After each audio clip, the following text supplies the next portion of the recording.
Cmax yang lebih tinggi dalam 30 menit pertama, namun efek antiinflamasi baru terlihat setelah 2 jam dengan Emax. Yang tercapai pada konsentrasi lebih rendah daripada Cmax dapat diindikasi bahwa obat mungkin belum mencapai tingkat konsentrasi yang efektif di tempat aksi yang menimbulkan efek terapeutik meskipun konsentrasi plasma sudah tinggi.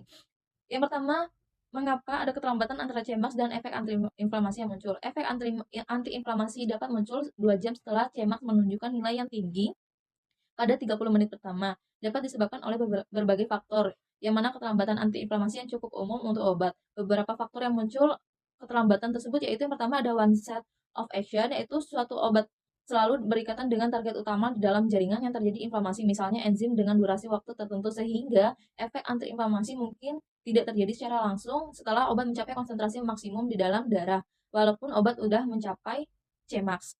Kemudian yang kedua, distribusi obat ke jaringan. Setelah obat masuk dalam sirkulasi darah dan mencapai Cmax, selanjutnya obat didistribusikan ke jaringan perifer yang mengalami inflamasi dengan durasi waktu tertentu. Apabila terdapat hambatan dalam proses transport, seperti hambatan membran sel, obat perlu memerlukan waktu yang lebih lama sebelum mulai memberikan efek. Kemudian yang ketiga, respon biologis, yaitu penurunan produk mediator inflamasi seperti sitokin, aktivitas sistem antioksidan atau inhibisi enzim yang berperan dalam peradangan tidak terjadi secara langsung setelah obat berikatan dengan targetnya. Ada keterlambatan antara bidding obat dengan reseptor atau target lain dan terjadinya perubahan biokimia yang signifikan sehingga efek antiinflamasi baru terlihat setelah waktu tertentu. Kemudian yang terakhir ada obat dalam bentuk prodrug.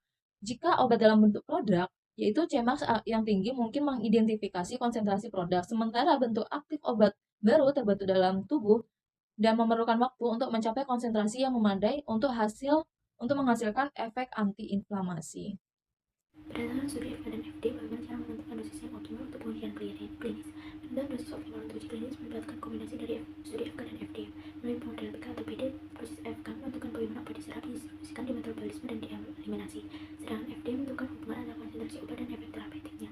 Selain studi FK dan FD, studi eskalasi di awal uji klinis memungkinkan penentuan dosis aman dan efektif yang kemudian diuji lebih lanjut dalam fase 2 dan 3.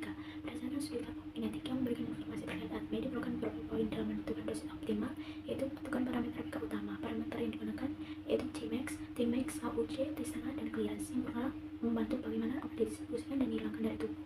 Yang kedua, mengukur paparan obat di jaringan target. Konsentrasi obat yang diberikan dalam kondisi tertentu dapat mencapai dan mempertahankan konsentrasi efektif di jaringan target selama periode waktu yang diinginkan. Yang ketiga, perhitungan dosis berdasarkan bioavailabilitas. Jika obat diberikan dalam bentuk oral, bioavailabilitas harus diperhitungkan karena obat dengan bioavailabilitas rendah mungkin memerlukan dosis lebih tinggi untuk mencapai konsentrasi plasma yang optimal. Berdasarkan studi farmakokinetik, langkah yang perlu dilakukan dalam analisisnya yaitu satu, menentukan Emax dan ISO50 yang dapat digunakan untuk memastikan pasien mendapatkan manfaat terapeutik yang optimal dengan menentukan dosis yang ideal mendekati atau mencapai ISO50. Kedua, kurva konsentrasi respon yang digunakan untuk mengidentifikasi dosis yang memberikan respon farmakologis yang diinginkan. Ketiga, respon tergantung waktu, yaitu efek obat mungkin tidak langsung terlihat sehingga penentuan dosis juga harus mempertimbangkan waktu yang dibutuhkan untuk mencapai efek maksimal. Berdasarkan penggabungan data dari studi FK dan FD, didapatkan model PKPD untuk optimasi dosis dapat digunakan untuk mengevaluasi berbagai resimen dosis dan memprediksi konsentrasi obat dalam tubuh selama jangka waktu tertentu sehingga memungkinkan pengembangan resimen dosis yang memaksimalkan manfaat terapi sambil meminimalkan risiko efek samping. Studi dosis eskalasi atau fase 1 dilakukan dengan meningkatkan dosis secara bertahap pada kelompok kecil pasien atau sukarelawan sehat untuk menilai keamanan dan mengidentifikasi dosis maksimum yang ditoleransi atau NBD, di mana dosis tertinggi yang dapat diberikan tanpa menyebabkan efek samping yang tidak dapat diterima. Uji klinis fase 2 atau 3 yaitu dilakukan untuk mengkonfirmasi efek dari keamanan dosis pada populasi pasien yang lebih besar setelah dosis yang aman dan potensi efektif identifikasi dalam studi 1. Uji ini dilakukan optimasi berdasarkan data klinik awal, yaitu dari hasil fase 1, dosis optimum sering kali disesuaikan dalam fase 2 dan fase 3 untuk memperhitungkan variabilitas di antara pasien, termasuk faktor seperti usia, berat badan, fungsi ginjal, atau faktor genetik yang mempengaruhi farmakokinetik. Kemudian personalisasi dosis, yaitu dalam hal ini dosis disesuaikan berdasarkan karakteristik individu pasien seperti berat badan, umur, fungsi ginjal atau hati, dan parameter spesifik lainnya.